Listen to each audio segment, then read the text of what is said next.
Assalamu alaikum everyone. Welcome to my channel Education Arena. Hope you all are doing well.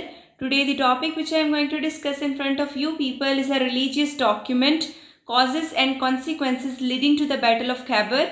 This is included in a subject Visionary Discourse which is a part of BS English 5th semester.